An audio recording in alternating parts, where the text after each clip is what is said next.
નમસ્કાર વિદ્યાર્થી મિત્રો, વંદે ક્લાસીસ યુટ્યુબ ચેનલમાં આપનું હાર્દિક સ્વાગત છે। આજના વિડીયોમાં આપણે દ્વિતીય પરીક્ષા 2024 માટે ઉપયોગી ધોરણ 11ના કોમ્પ્યુટર વિષયનું મોસ્ટ ઇમ્પોર્ટન્ટ પેપર જોવાના છીએ। આ પેપર તમને ખૂબ ઉપયોગી રહેવાનું છે, માટે તમે વિડીયો અંત સુધી જોજો। વિડીયો પસંદ આવે તો લાઈક પણ જરૂરથી કરજો, અને આપણી ચેનલ પર નવા આવેલા હો તો ચેનલ સબસ્ક્રાઇબ કરી દેજો। આપણી ચેનલ પર છે ધોરણ 11 માટેના સેકન્ડ એક્ઝામના ઉપયોગી વિડીયોઝ મૂકવામાં આવતા હોય છે, જેમ કે એમપી વિડીયોઝ, બ્લુપ્રિન્ટના વિડીયોઝ વગેરે બધું આપણે જ્યાં મુકાઈ ગયું છે, તે બધા લિંક તમને ડિસ્ક્રિપ્શનમાંથી મળી રહેશે। અને ખાસ કરીને આપણા સોશિયલ મીડિયા જેમ કે WhatsApp group, WhatsApp channel, Instagram અને ટેલિગ્રામ, તે બધામાં જોડવાની લિંક પણ તમને નીચે આપેલી છે, તમે તેમાં જોડી શકો છો અને આપણી નવી માહિતી છે સૌપ્રથમ પ્રાપ્ત કરી શકો છો। તો ચાલો આજના વિડીયોની આપણે આ શરૂઆત કરીએ।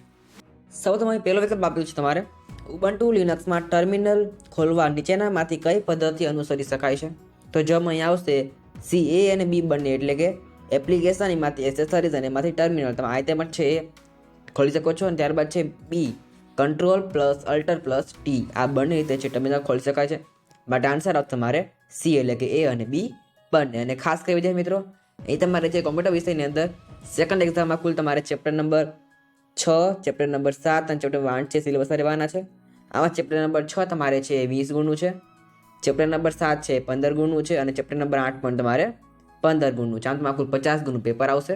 એટલે તમારે ચેપ્ટર નંબર 6 માંથી 20 ગુણના વિકલ્પ આવશે, ચેપ્ટર નંબર 7 માંથી 15 ગુણના વિકલ્પ છે, અને ચેપ્ટર નંબર 8 માંથી તમારે 15 ગુણના MCQ છે આવશે।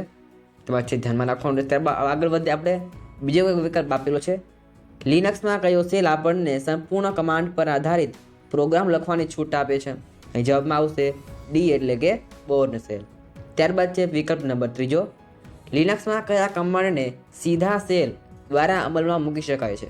તો જવાબમાં આવશે બી, એટલે કે આંતરિક કમાન્ડ।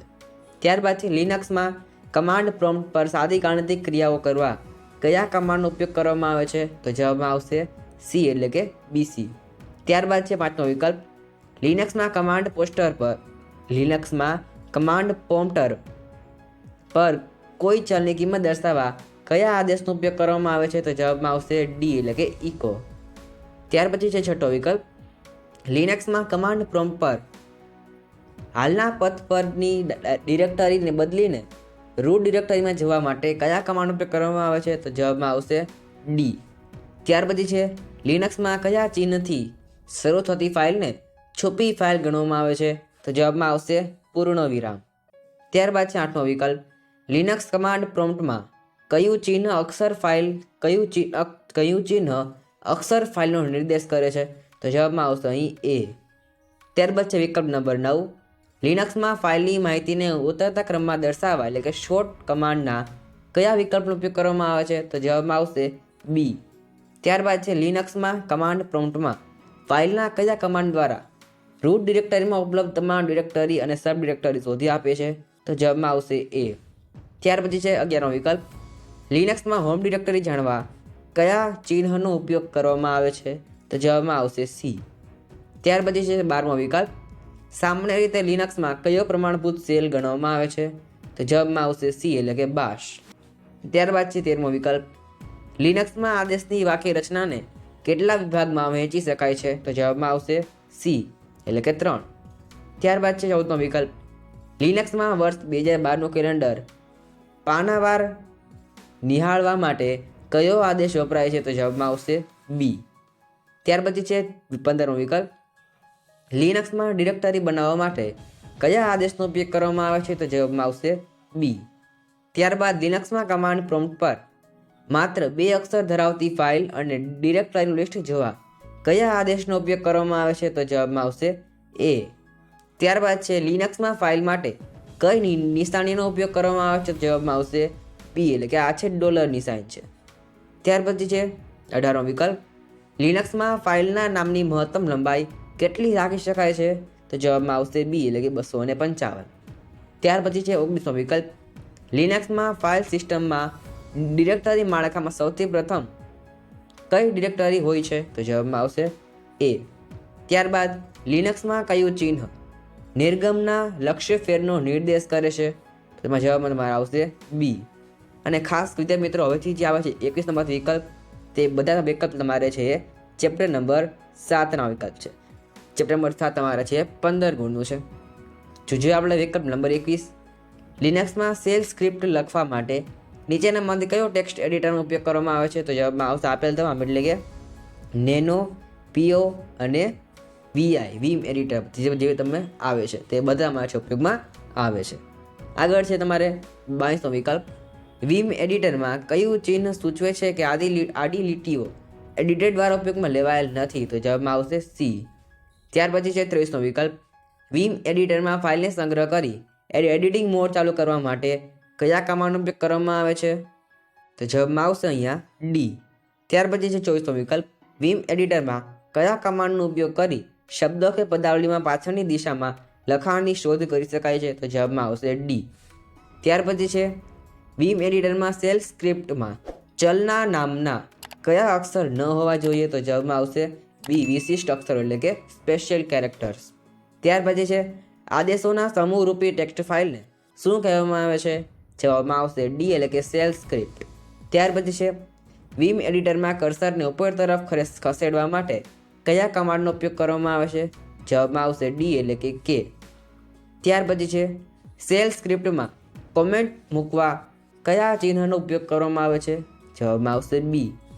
ત્યાર પછી છે શેલ સ્ક્રિપ્ટમાં ચલની કિંમત મેળવવા માટે કયા ચલના નામની આગળ કયા ચિહ્નનો ઉપયોગ કરવામાં આવે છે? તો જવાબમાં આવશે સી.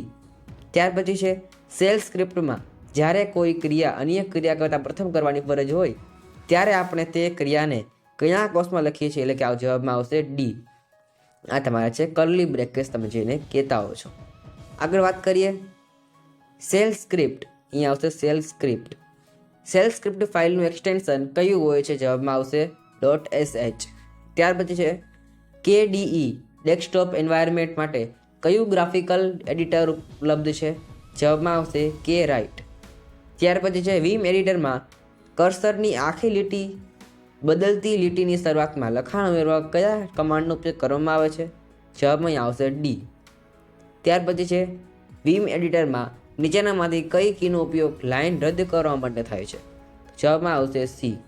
ત્યાર પછી છે વીમ એડિટરમાં છેલ્લી લાઇનને શું કહેવામાં આવે છે? તો જવાબમાં આવશે બી, એટલે કે કમાન્ડ લાઇન. ત્યાર પછી છે શેલ સ્ક્રિપ્ટમાં કયા કમાન્ડ દ્વારા તમામ ઉપયોગકર્તાઓ દ્વારા શરૂ કરવામાં આવેલી પ્રોસેસ અહીંયા આવશે પ્રોસેસ ફાઇલની યાદી જોઈ શકાય છે? તો જવાબમાં આવશે બી. ત્યાર પછી આપેલું છે અહીંયા પ્રશ્ન નંબર 37.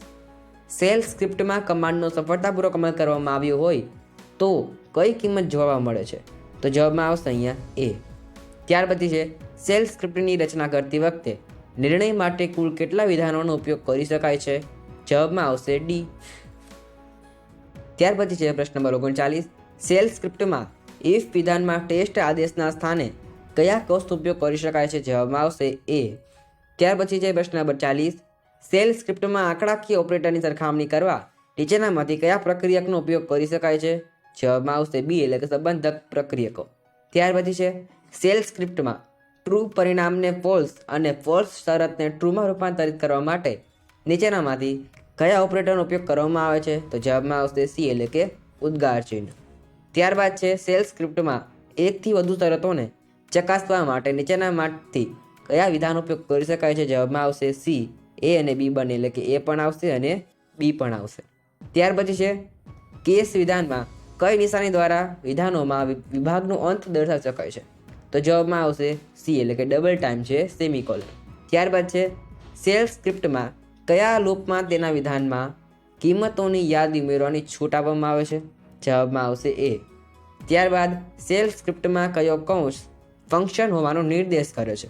જવાબમાં આવશે સી. ત્યાર પછી છે મેમરીમાં પ્રોસેસને દૂર કરવા માટે કયા કમાન્ડનો ઉપયોગ કરવામાં આવે છે? અહીં તમારે છે સાચો વિકલ્પ આવશે કિલ. તમે જે આપેલું છે નમૂનાનું પ્રશ્નપત્ર તેમાં છે આ બધા વિકલ્પ આપેલા નથી, માટે જવાબમાં આવશે આન્સર, એટલે કે કિલ. ત્યાર પછી છે 47 નંબરનો વિકલ્પ. શેલ સ્ક્રિપ્ટમાં બે ફાઇલો સરખાવવા માટે કયા આદેશનો ઉપયોગ કરવામાં આવે છે? તો જવાબમાં આવશે CMP, એટલે કે સી. ત્યારબાદ છે સ્ટ્રિંગ કિંમતોને કેસ વિધાનમાં કઈ નિશાનીમાં આવરીને લખવામાં આવે છે? જવાબમાં આવશે એ, એટલે કે ડબલ અવતરણ ચિહ્ન, એટલે કે ડબલ ઇન્વર્ટેડ કોમા.